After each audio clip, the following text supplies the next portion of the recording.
conditioning building, not accepting payment of any sort to improve living conditions for locals. It draws the support of millions. 4 decades later, Pandurangshastriathavale has won the 1997 Templeton Prize for Progress in Religion, receiving the award on Tuesday night in Britain's Westminster Abbey from the Queen's husband, Prince Philip. It's the largest cash prize, more than $1.2 million US, even more than the Nobel Prizes. Dada intends to use the money for projects run by his followers. His winning the award puts him in the company of other, more public figures, such as Mother Teresa, the first winner in 1973, and American evangelist Dr. Billy Graham in 1982. Even if Dada has kept a low profile, the fact that he has touched about 20 million people in 100,000 villages or so means that what he's doing is obviously working.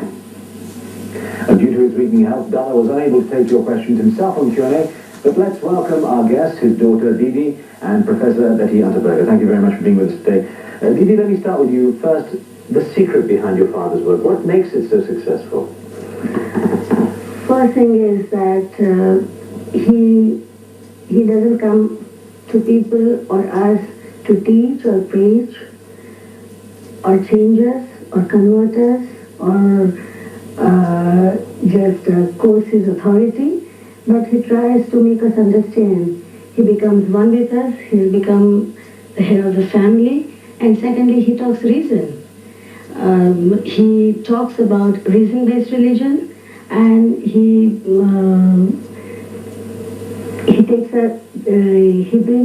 brings all his thoughts to us, to our intellect and reason. Okay, well, Professor Unterberger, you followed his work, you nominated him for the prize. What was it about what he did that attracted you to his work? Well, when I first went to India, and I had the opportunity to hear Dada speak, and to be at a great international conference where 500,000 people sat in rapt attention to all the words of wisdom that he spoke at that time. And that wisdom touched my heart. And I knew that he was speaking truth. And then when I went to the villages in India, and I saw the transformation that occurred, and the difference in the Swadhyay villages, and other villages that I've seen throughout India and in other areas of the world, I knew that something very unique was taking place in India. Well, Didi, if he doesn't actually preach or have any sort of connection in saying, I'm here to do this for you or that for you, what is it that people latch onto? What is it that makes them suddenly think, I trust this man? The thing is that he is there for love, he is there for building up relationship with them, and that's what he makes us understand. That the God, indwelling God within us, and because of that God within me, it's a fine relationship with the next person living next to me, and that becomes my divine brother. And when I go to somebody selflessly, with that kind of selfless love, it attracts anybody. Now, of course, it doesn't refer to any one religion. It's supposed to be totally across religions as well, right, isn't it? Right. And so everybody is included in it. And in the villages where, in many villages where there are 1/3 of the Hindus and 1/3 of Muslims, or some places where 1/3 population in villages are Hindus and Christians mixed in, everybody understands Swadhyay, believes in Swadhyay, and they all live like divine brothers and sisters. I'm going to ask you to answer this question, an email question that came from Pakistan, and then Professor, I'll ask you to give us a perspective from outside on this too as well. But first, the question to you, Didi. Did Atthavale get the award for spreading Hinduism or because of giving spiritual happiness to people? It was basically the Progress in Religion Award itself, the Templeton Award. It is for originality, creativity, effectiveness, and thoughts for dealing with spirituality and God. I mean, this doesn't contain anything of Hinduism itself. Otherwise, the Templeton people would not have given him. Professor, why did you nominate him for that particular award? Because I thought the message that he was offering was a message of universal significance. And it was a message that was badly needed in our alienated world. What did Dada actually want to achieve when he first started out? I mean, 1954, what was in his mind? As I understand, of course, he will be the best person to tell that, but as I understand, he didn't want to achieve anything. But because he was seeing the atmosphere then, when he started work, the people around him, the people and the relationships in the society, he thought that that was not good, and he thought that there should be change. And that's how he thought of this kind of divine relationship. And that's how about it. I don't think that he wants to achieve something, but I think that whatever this extended family and family members are there in the family, that is his achievement. We've got a caller from London with a question from England. Go ahead with your question, please, caller. How do we, please can you let me know, how can we use the Dada theories and practical in this country, in our preaching, please? Of course, it isn't something like theory, but thing is that if we start understanding and believing in this philosophy, you can just start going to people, building up relationship without any kind of selfish motive, interest, or not just immediate selfish motive, but not even the remotest one, and just go to people whom you don't know before, or you are not related to, and start making friends. But what I feel is that making friends is an English phrase that we use, but this is beyond friendship, this is relationship. And once you start feeling in that, behaving in that, it's a good relationship and it's a good feeling, and you can start it from anywhere, and for any human being it is needed. Well, Professor, we'll get from you in a minute the perspective from the Western point of view. First, we have to take a short break. We're back with more Q&A in just a few moments. Don't go away. Stay with us.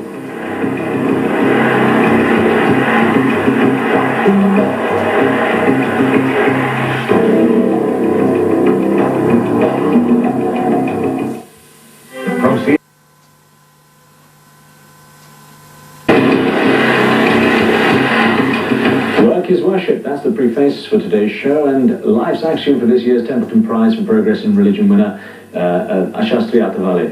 And we're joined by the Indian-born Hindu spiritualist daughter Didi, and the woman who nominated him for the Templeton Prize, Dr. Betty Unterberger of the Texas A&M University. Dr. Unterberger was taken by Athavale when she first encountered him in India in 1986. Well, thank you very much again for joining us on this show. Let me ask you, Professor, your work, when you started to look at this, how could you see it crossing into the Western culture? How could you see it going from what is quite a big spiritual movement in India anyway into a Western culture? It has already gone into the West, and it is in many other countries besides India. But of course, the teaching is a universal one. It is for everyone, regardless of their religion. The whole view of an indwelling God is one which I think is clear in every religion, every major religion of the world. And so therefore, once people become aware of that imprisoned splendor, if you will, within them, then their lives are changed, and they begin not only to live differently, but they begin to relate to one another differently. And that is true of Christians, Muslims, Buddhists, whomever. God gave us all this gift. Well, of course, we got the recognition in the form of the largest prize that anyone could have for doing this kind of religious work. Tell me a little bit about the ceremony last night at Westminster Abbey with Prince Philip. Now, the significance of it for you personally.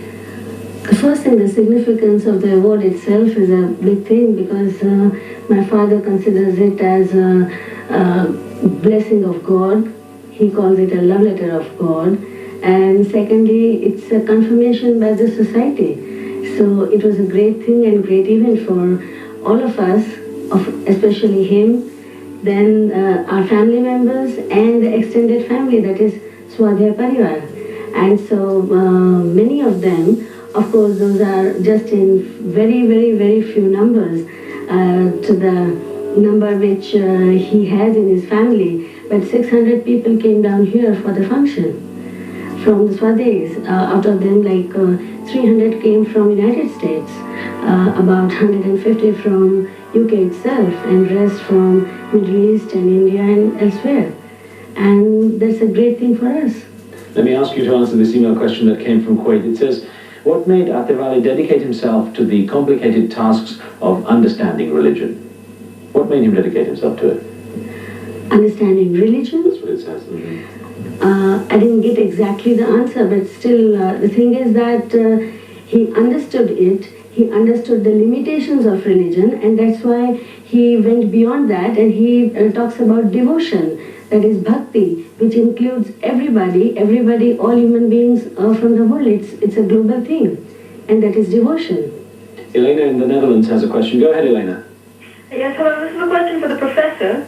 What does the Catholic religion think of this movement? Thank you.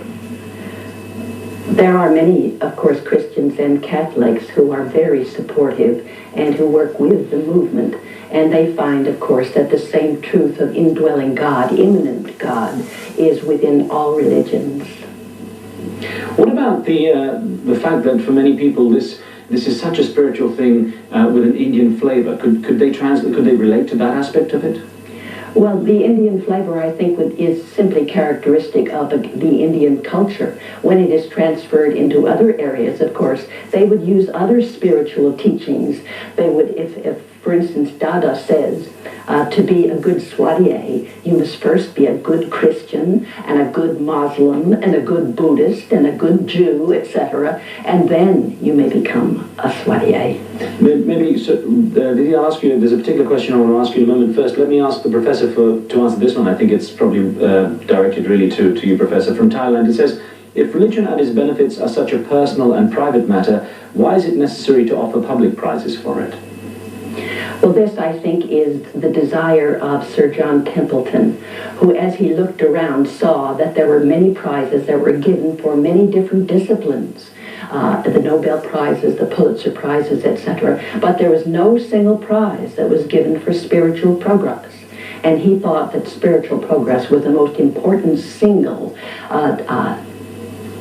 discipline that one needed to understand and to spread in our world. And for this reason, he decided that he was not only going to give a prize for it, but it was going to be bigger than any other prize in the world. It is, in fact, it is sort of the biggest cash prize. And when I spoke to Dada a couple of days ago when we were there together, he said that he was going to use the money for the projects. I want to ask you in a minute just actually how the project is funded. I know we have a caller on the line from India with a question, though, so I'm going to ask them to go ahead. Go ahead, our caller in India. Hi. Hi. Good evening. Good evening. The question I have is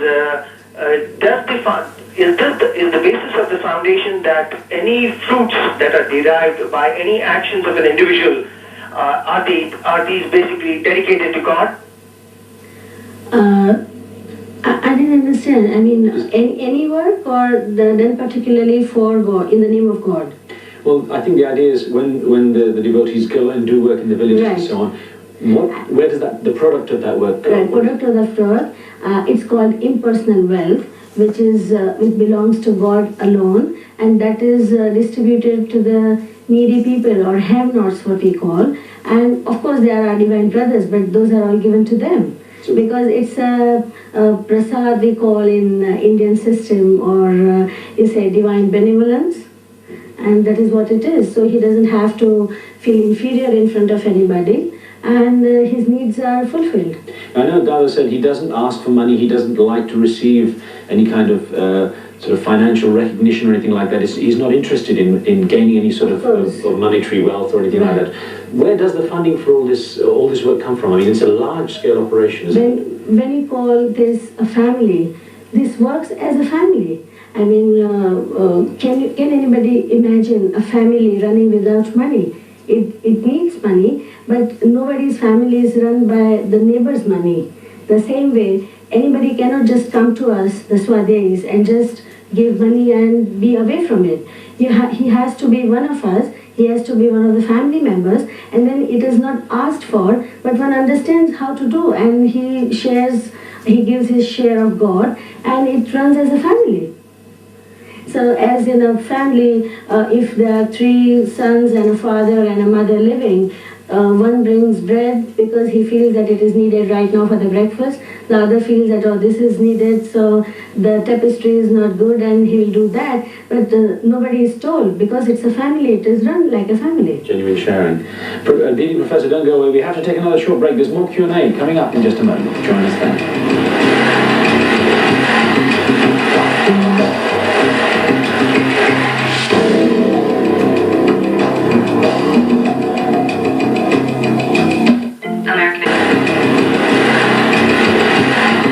Before we get back to today's guests, let me tell you about what we have on tap for tomorrow's Q&A in London. We'll be joined by respected British novelist, screenplay writer and journalist Faye Weldon. She wears many hats and wears them successfully.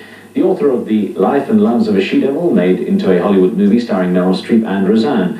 Faye Weldon will field your questions about her literary practices and about her life here in Great Britain. You can telephone her during the show, or you can email or fax ahead of time. The fax number and email address are there on your screen. But we still have some time left with our guest today. We have Professor Betty Unterberger, an educator from Texas A&M University, and Didi, and both are here with me to discuss this year's Templeton Prize winner, Jayshreetalwalkar, also known as Dada. Let me ask you a little bit. You were talking about the way it works as a family. Now, it's spread to about 20 million people in the 4 decades that Dada's been doing this work. How are you seeing that spread changing? Has it focused outside India now a lot more, have you noticed? It gradually grows, and nowadays, as it's an extended family, it's growing. It's growing in a geometrical progression. So when in 1958, when Dada started, there were very, very few. And now it is 20 million. It's a geometrical progression, and it includes United States, UK, Middle East countries, Singapore, Kenya, so many of them. Has Dada written anything about his work? He hasn't written himself, but he has been delivering lectures for last 55 years, since 1942. And we have got so many publications of his transcribes, most of them in Indian vernacular languages, that is Gujarati, Marathi, Hindi. But of course he has got few in English as well, which he presented the papers, but he doesn't write. Of course he does know how to write, but he doesn't write because he believes in oral system, which the olden people had. Now, do you see that as a role for yourself, Professor? That maybe this is something, because you follow the work, that this is a way to translate it now it's your job to translate it into a Western sense in some ways for those people who don't have it? Well, I began to try to do that, to explain to scholars, especially in Asian studies, what was going on in Swadhyay. And so I began writing first scholarly papers, and some of them have been published. And I had planned on doing a book, and in fact I'm working on a book on Swadhyay. So hopefully I can explain it to the West. Is there anything that the Western culture can latch onto as a concept, as an idea? Is there anything they can equate it with that's already known or established in Western culture that people can say, it's like that? Because it's not like a commune as such, is it? Oh, of course not. It has nothing to do with a commune, because it spreads over wide geographic areas, and the whole concept of impersonal wealth is so different from what one thinks of in a commune, where almost everything is done for profit. Now, we saw in the pictures so many people, so many followers that Dada has. They flock to him, and it seems almost treat him like a prophet. I know I asked him personally, do you worry about this? He said, well, I'm an ordinary man. But do you fear that maybe this could grow to something that he doesn't want? I mean, he doesn't want, he doesn't feel, and even people who consider him as elder brother, and that's what the meaning of Dada is. But well, if anybody does really something great for me, as the Indian culture goes, even I bow down to my father as a father, because he gives me education, he gives me teachings, he gives me whatever, everything in life, and he showed me this world. So as I bow down to him, Dada is a person who showed us something for well-being. So I don't know what people think, but as he told you, he is the head of the family. I'm going to get a call in from England. We can squeeze it in. Just a quick question, please, our caller. Can you tell me why Didi places such a higher emphasis on the Swadhyay family rather than on one's own personal family? She asks people to leave their children at home and go on Bhakti Sari visits, because she considers that more important than looking after one's own family. No, it isn't so. The basic thing is that in Swadhyay what happens is that whole of the family gets involved. Even the children are there in Swadhyay, even the ladies, the husband, everybody is Swadhyay. So it isn't that keeping children. On the contrary, I would say that in Swadhyay we get understanding to help our personal family as well, and to treat and to behave in a real different and nice way in our own family. So this is what Swadhyay teaches. So Swadhyay isn't something that leaving this around and doing something, but it is a betterment of family. If you have to stop you there, we've run out of time, but I want to thank you very much for joining us on the show. And Professor Betty Unterberger of Texas A&M University, thanks for being on the show. The work of Pandurangshastriathavale there on our show. Thanks for sending in your questions by email and, of course, phoning in. Join us for another Q&A. We'll see you again tomorrow.